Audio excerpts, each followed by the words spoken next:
Përshëndetje, ku jemi këtu me parashikimin e datës 29, data 29 tetor e 2025. Duket se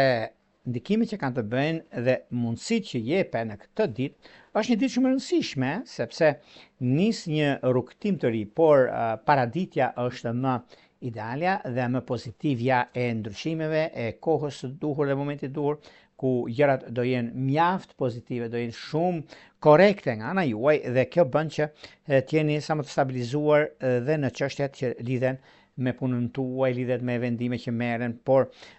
zakonisht nëse do të flasim në çështjet reale që kanë të bëjnë me punën, kanë të bëjnë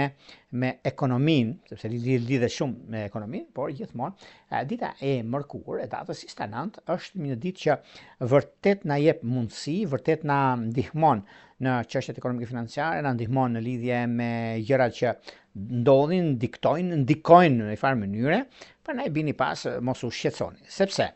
Mërkuri, që është komunikimi, shkon në shtëpinë që i takon në lidhje me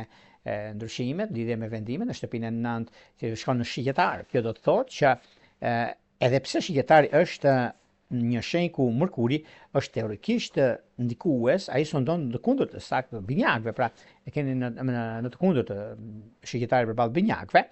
dhe kjo do të thotë që ne jep mundësinë të jemi më pozitiv dhe më këmbë tokë, të jemi më optimist, më të hapur në qasjen tonë ndaj të tjerëve, ndërsa është gjithashtu e dobishme për planifikimin e udhëtimeve. Sigurisht në këtë shenjë do të kthehet në një kurs duke në retrograd, në datën kanë ndodhur në fakt, por 9-11 dhe do të rriqet në akrep në retrograd me 19-11. Kursi i tij në retrograd do të përfundojë me 29-11, që do të gjendet përsëri në shenjën e shigjetarit nga datën 12-12. Pra ka disa ndikime Mërkuri në këtë shenjë ku do jetë në retrograd dhe rikthehet dhe rifillon edhe një herë ndryshimin dhe ndikimin. Pra kemi të bëjmë me disa çështje që lidhen direkt me anën tuaj. Por tani para se të fillojmë parashikimin e kësaj shenje, unë rikujtoj edhe një herë për gjithë juve teleshikues të nderuar,